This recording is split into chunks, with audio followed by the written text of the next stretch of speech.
નમસ્કાર મિત્રો, આંગણવાડી કાર્યકર અને તેડાગર બહેનો દ્વારા મિત્રો જે આંગણવાડી બહેનો છે એમની માંગણીઓ રજૂ કરવા માટે મિત્રો ગાંધીનગરમાં અત્યારે જોરદાર મિત્રો આંદોલન અથવા તો માંગણીઓની લઈને આંગણવાડી કાર્યકર અને તેડાગર અને વગેરે બહેનો ભેગા થયેલા છે.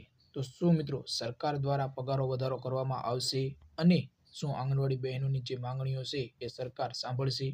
એ બધી જ માહિતીઓ મિત્રો આપણે આ વિડીયોમાં તમને જણાવવાના છીએ કે કઈ કઈ આંગણવાડી બહેનોની માંગણીઓ છે. તો ચાલો મિત્રો આપણે વિડીયો શરૂ કરીએ. તો મિત્રો યુવરાજસિંહ જાડેજા દ્વારા મિત્રો આંગણવાડી બહેનોનો હક ન્યાય માટેનો આંદોલન ગાંધીનગરમાં આંગણવાડી કાર્યકર એટલે કે આંગણવાડી વર્કર અને હેલ્પર બહેનોનું જન આંદોલન ચાલુ. આંગણવાડી વર્કર હેલ્પરને કાયમી કરો મિત્રો. ખાસ આ પહેલી માંગણી મિત્રો, આંગણવાડી વર્કર અને હેલ્પરને કાયમી કરો. આશા વર્કર ફેસિલિટેટરને કાયમી કરો મિત્રો. ખાસ આ બીજી બહેનોની માંગણી. અને માનનીય ગુજરાત હાઈકોર્ટના તારીખ 20 ઓગસ્ટ 2025 ઐતિહાસિક ચુકાદા મિત્રો, ચુકાદા નંબર તમે 367 ઓફ 2025 આ ચુકાદો સત્તા ગુજરાત સરકાર દ્વારા હજી સુધી લઘુત્તમ વેતનની ચૂકવણી અંગે કોઈ જ નિર્ણય લેવાયો નથી મિત્રો, એટલે કે તમારો પગાર વધારો. તો અત્યારે અમારી સ્પષ્ટ માંગણીઓ ખાસ મિત્રો અત્યારે એટલે કે અમારી સ્પષ્ટ માંગણીઓ તાત્કાલિક અમલ. ગુજરાત હાઈકોર્ટની ખંડપીઠના આદેશનો તાત્કાલિક અને સંપૂર્ણ અમલ કરવામાં આવે. શોષણ બંધ કરો. આંગણવાડી વર્કરને માત્ર મિત્રો 10,000 રૂપિયા અને હેલ્પરને 5,500 રૂપિયા આપીને થતું શોષણ તાત્કાલિક બંધ થવું જોઈએ મિત્રો. સંપૂર્ણ લઘુત્તમ વેતનનો ચૂકવો એટલે કે સંપૂર્ણ લઘુત્તમ વેતન ચૂકવવો.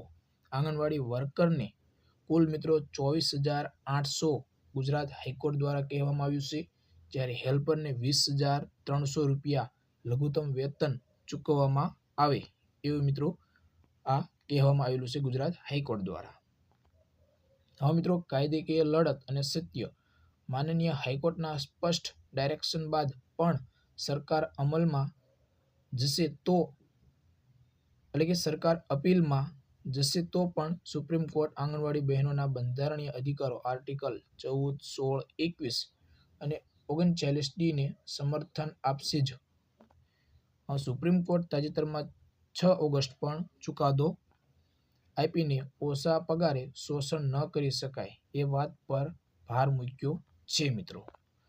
હવે આંગણવાડી આશા બહેનોનો હાલ ગાંધીનગરમાં ઐતિહાસિક સંઘર્ષ અને હાઈકોર્ટના સીધા હુકમ પછી પણ સરકાર મૌન કેમ? 20 ઓગસ્ટ 2025 રોજ નામદાર ગુજરાત હાઈકોર્ટની ખંડપીઠ જસ્ટિસ મિત્રો AS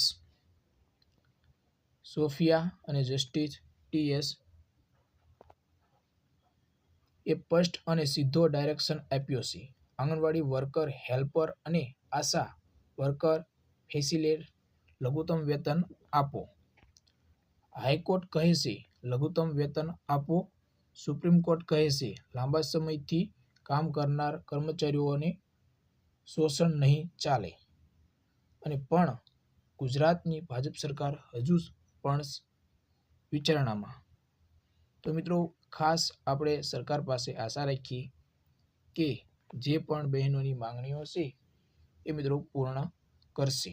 લઘુત્તમ વેતન હાઈકોર્ટ મુજબ આંગણવાડી વર્કરને 24,800 કહેવામાં આવ્યું છે, જ્યારે આંગણવાડી હેલ્પરને 20,300 કહેવામાં આવ્યું છે.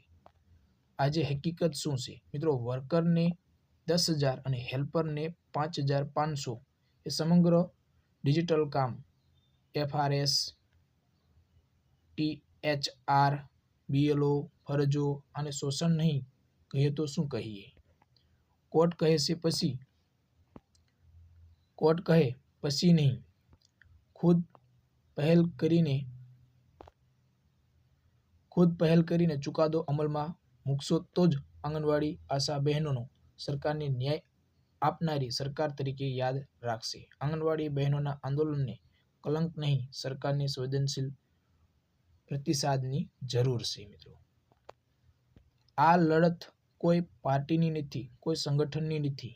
આ ગુજરાતની કરોડો ગરીબ માતાઓ અને બાળકો માટે કામ કરતી બહેનોના જીવન સન્માનની લડત છે. નામદાર ગુજરાત હાઈકોર્ટના ચુકાદા મુજબ આંગણવાડી વર્કર હેલ્પરને અને આશા વર્કર ફેસિલિટેટરની ત્રીજા ચોથા પગારના કર્મચારીઓમાં સમાવેશ કરી તાત્કાલિક લઘુત્તમ વેતન ચૂકવવામાં આવે. આંગણવાડી વર્કર અને હેલ્પર બહેનોના વર્ષોથી અટકેલા પ્રશ્નો હવે તાત્કાલિક ઉકેલ આવશ્યક. 10 માર્ચ માનનીય મુખ્યમંત્રી સમક્ષ રજૂઆત છતાં અત્યાર સુધીની બેઠકના નિર્ણય આંગણવાડી બહેનોની ધીરજનું પરીક્ષણ હવે પૂરું. મુખ્ય માંગણીઓ: સરકાર તાત્કાલિક નિર્ણય લેવું જરૂરી. નિવૃત્તિ વય 60 વર્ષ દેશભરના ધોરણ મુજબ ગુજરાતમાં પણ અમલ કરો. ડિજિટલ કામ માટેનો નવો મોબાઈલ 2022થી વચન મંજૂરી મળી ચૂકી છે છતાં આપવામાં આવ્યો નથી. મિત્રો, મંજૂરી આપી દીધી છે પરંતુ હજી સુધી આપવામાં આવ્યો નથી.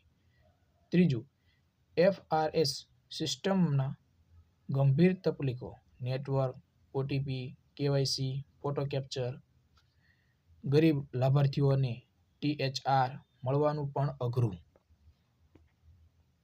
ચોથું, પોષણ આહારના દરોમાં વધારો: 2019 પછી કોઈ વધારો નહીં. મોંઘવારી વચ્ચે વર્કરને